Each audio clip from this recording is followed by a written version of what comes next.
load. It's going to fit on the single bed size Velcro sheet. So sheet's just going to go around the corners of the mattress.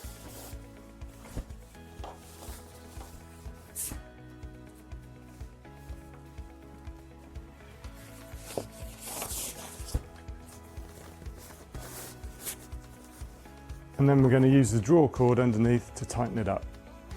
Okay, so to tighten the Velcro sheet around the mattress, bring the mattress up into an upright position, and then we're just going to use the drawer cord just to tighten it securely around the mattress, and then tightening it with the toggle.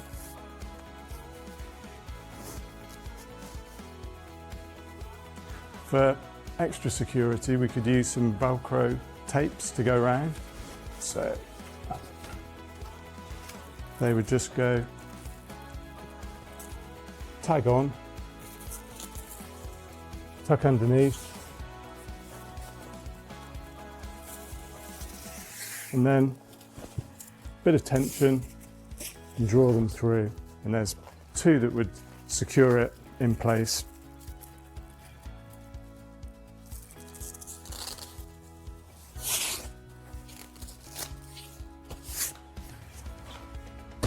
Just because the Velcro sheet is the foundation, it's the starting point for the system, and we want that to be really secure so that we don't want it to be moving and shifting around.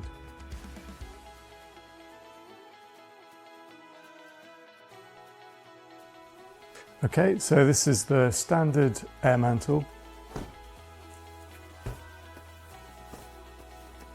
It's got two surfaces to it, so you've got a wipe over PU, or you've got a cool over fabric underneath. So you've got a choice on which to have uppermost, depending if your patient has continence issues. It's nice and practical with a wipe over PU. If temperature regulation is more a concern for them, then you've got the cool over fabric as an alternative.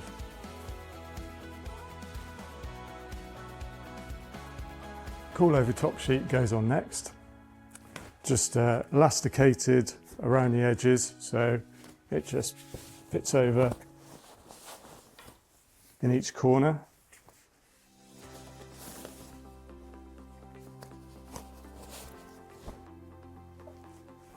So the sequence is air mantle, cool over top sheet. So VAT. It's the sequence for the layers.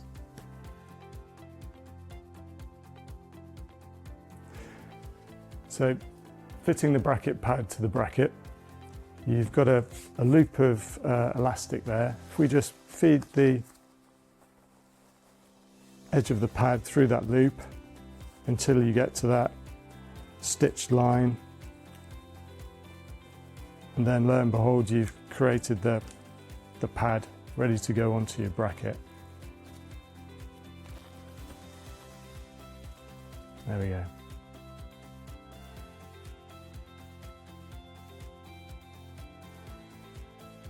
So we're going to set a patient up in supine, an adult patient.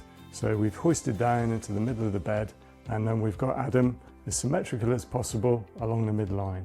We're just going to have a basic supine adult setup using the SymmetriSleep kit. So we'll start off at the pelvis, and we're going to support Adam using some medium brackets with the yellow. They're identified using the yellow Velcro. And if it's all right, just to lift your hand up there, Ad. That's great. So lifting up the sheet and the air mantle and exposing the Velcro sheet underneath. I'm just going to place the medium bracket loosely located around Adam's hip, just where his pocket is in his trousers, and then slide that down to stick onto the Velcro. And we want that quite snug against Adam's hip. And then we're just going to do the same on the opposite side. And that's securing that pelvis.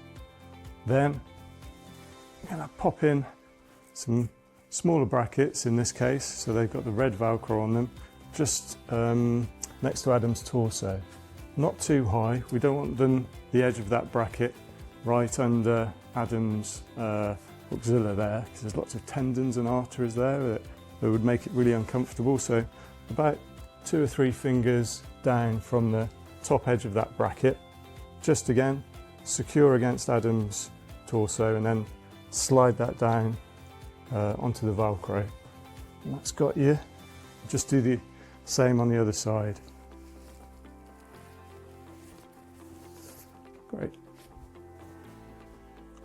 And then we've got a D-pillow that we're going to use just to support Adam under the back of his knees. So we're going to put that underneath, but it's going to go down on its edge, so the shape of the cushion will, with the weight of Adam's legs on it, draw in, so the horns of that cushion will stabilise Adam's legs and help him not to externally rotate. So that's going to just go underneath. Just going to get myself towards the middle of the bed to make that lift a little easier. And Adam's helping again as well, a little there. So that's just underneath where those knees are, with the pillow facing upwards. And then a G-roll just to slot in between those knees, with the zip facing upwards, so there's no pressure issue against Adam's skin. And that would be a classic supine setup.